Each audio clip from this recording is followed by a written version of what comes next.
চেঙা হালদিয়াপাৰা ৰঙালী বিহু উদযাপন। বহাগ মাথো এটি ঋতু নহয় বহাগ এটি মাহ। অসমীয়া জাতিৰ ই আয়ুস ৰেখা, গণজীৱনৰ ই সাহ। জাতিক চকোৱা ৰঙালী বিহুৰ সাদৰ সম্ভাষণ জনালে চেঙা হালদিয়াপাৰা ৰঙালী বিহু সমিতিয়ে।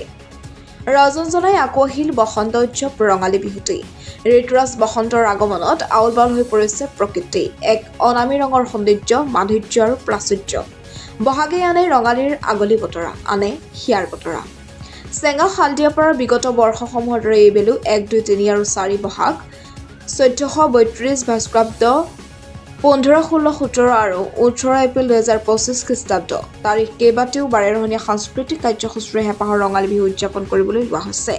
উক্ত দিনকেইটাত আপোনালোক উপস্থিত থাকি অনুষ্ঠানটো সাফল্যমণ্ডিত কৰিব বুলি আশা কৰিছে সভাপতি জিতেন ৰায়, সম্পাদক কৃষ্ণ পাঠক, সাংস্কৃতিক সম্পাদক অভিৰাম বৰুৱা।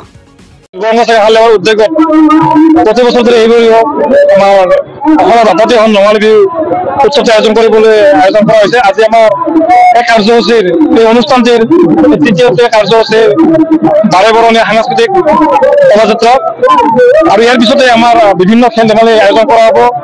আৰু আমি সকলোকে আপোনালোকৰ জৰিয়তে জনাওঁ যে অহা 3 বহাগ আৰু 4 বহাগত আমাৰ বিভিন্ন প্ৰতিযোগিতা সাংস্কৃতিক অনুষ্ঠান আছে। ধৰি লওক আধুনিক নৃত্য প্ৰতিযোগিতা, সদৌ সমিতিৰ বিহু নৃত্য প্ৰতিযোগিতা, পৰৱৰ্তী কাৰ্যসূচীত আমি সদৌ অসমবাসী ৰাইজৰ উপস্থিতি কামনা কৰিছোঁ। আৰু 3 বহাগত আমাৰ অসমৰ জনপ্ৰিয় ইউটিউবাৰ তথা কণ্ঠশিল্পী ভনিমা কলিতাৰ গীতৰ শৰাই আৰু 4 বহাগত অসমৰ জনপ্ৰিয় কণ্ঠশিল্পী সকলোৰে পৰিচিত এটি নাম চয়নিকা বৈশ্যৰ তেখেতৰ জ্যেষ্ঠ ভাতৃ ধ্ৰুৱজ্যোতি বৈশ্যৰ গীতৰ শৰাই আছে। আমি সদৌতি কাৰ্যসূচীত সদৌতি অসমবাসী ৰাইজৰ উপস্থিতি শ্ৰদ্ধাৰে কামনা কৰিছোঁ। ধন্যবাদ।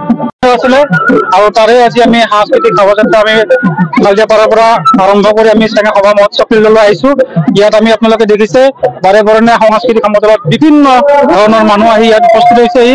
গতিকে আমাৰ এই অনুষ্ঠানটি প্ৰতি বছৰে বহাগৰ 1 তাৰিখে পালন কৰা হয়। বহুত মানুহে স্ব-ইচ্ছাৰে ইয়াত অংশগ্ৰহণ কৰে। গতিকে এই উৎসৱটো উত্তৰোত্তৰ আপোনালোকৰ সহযোগিতা আমি কামনা কৰিছোঁ।